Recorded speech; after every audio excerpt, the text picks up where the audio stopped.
What's up, folks? What's up? So namaste, good evening, wherever you are in the world. I wanted to take up this opportunity to do a little live with the storm. For those of you who are anywhere near London or other parts of the UK, you will know that it has been a stormy time as of this weekend. A lot of places have been suffering from stormy weather.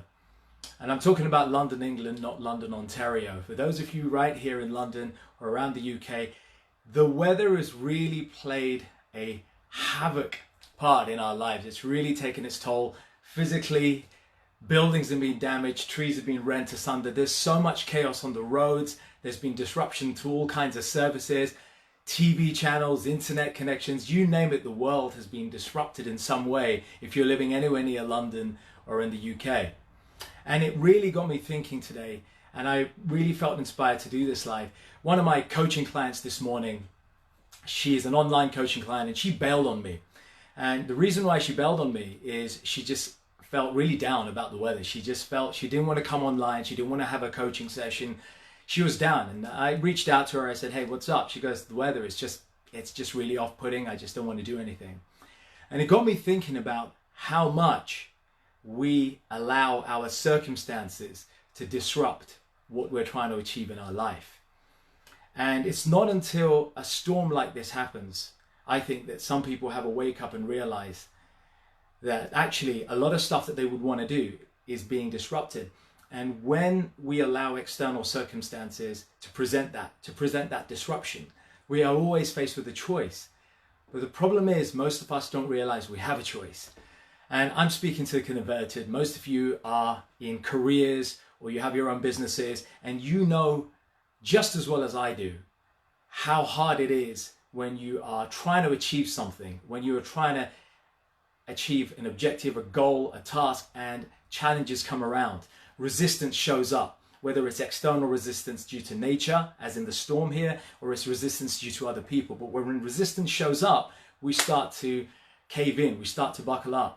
And so I want to just take this short opportunity to share my realizations here today in this stormy day that we've had. So I had a situation earlier this morning where I have a friend of mine at the gym. His son is going through a tough time right now as a teenager. He said, "Look, can you kind of coach him while training? He won't do a coaching session. Can you just kind of coach him while you're training?" He loves the gym. And so picture the situation. It is absolutely hailstorming Northwest London. It was terrible weather. I went to the local gym. It was absolutely chucking it down. When I got there, the car park was jam-packed and there was just no space. I had to wait for 10 to 15 minutes spinning around looking for a parking space. No parking. When I got to the parking meter to get the ticket, there were 5 people ahead and the rain was chucking it down. The only thing that got me through was the determination that I am going to help this kid with this challenge that he's got. He's being bullied at school and he's got some learning difficulties. And I said, this is an opportunity to make a difference in this child's life. And it was the determination, the desire to help that child in the gym, coach him while we're doing a workout together, that put me through all that. And that got me through out of that crazy weather and into the gym. And then I had another motivation. My other motivation was that I myself hadn't trained for a few days and I like to train. And I wanted to have a decent meal afterwards. So for me, it's like I was earning my meal. When I'm working out, I'm doing it on an empty stomach. It's a great way to fight your metabolism and really fire it up. So I found 2 or 3 great reasons why I should get myself out in the cold, out in that crazy weather, face the storm, face being blown away, and get into that gym and do that workout to help this child, to help this teenager, coach that person, and also earn a meal that I was going to have afterwards. Then I had a meeting this afternoon, and it's for a charity called Food for Life. My good friend Dev Modi is working on putting together a retreat, a day retreat, and he wanted to get a think tank together. So again, despite the crazy weather, I felt that there was a great cause and a reason to attend the meal. The meal was taking place in a local cafe. It's for a charity called Food for Life. Some of you would know Food for Life. It's an international charity, and it's at the moment its focus is on building schools for poor children in India. So it's really working in the South Asian community to provide education for girls especially. And again, despite the crazy weather, despite the traffic, the chaos on the roads, I felt the reason for attending that meeting, the reason to be there was greater than the pain of being out in that bad weather. So again, I managed to do it. And there I met a good friend of mine, another fellow coach and transformational speaker, a really good guy, Amit Sodha. Amit Sodha's doing a marathon this year. He's actually doing the London Marathon. The guy is fighting hard to lose weight, to cut the weight, and to get that distance. And again, he's facing so many obstacles, but his why, he's helping a really worthy cause by doing the marathon. His why is bigger than the pain. And so therefore, I just want to share this realization. We all have this in our lives, that sometimes we're derailed, not because of somebody telling us that we can't, but it's because our why isn't strong enough to overcome that situation or circumstance. Sometimes it's people. Sometimes it's our workplace or the circumstances in our workplace. Sometimes it's just nature, and sometimes it's our own health.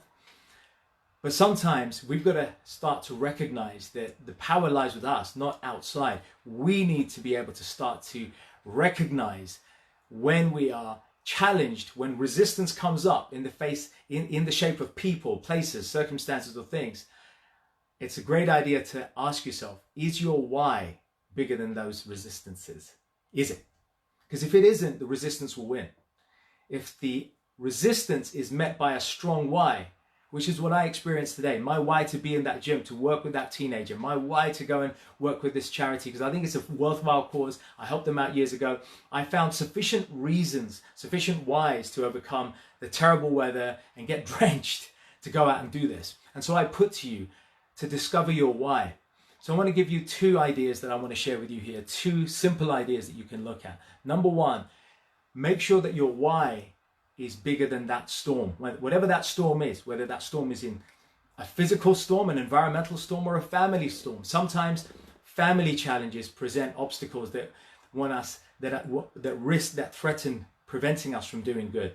Sometimes it's a career challenge. Sometimes it's a health challenge. Ask yourself, is your why greater than those challenges? And once you make that why strong enough, if it isn't, ask yourself why you're doing it. And if you can't get a strong enough reason, ask yourself again why.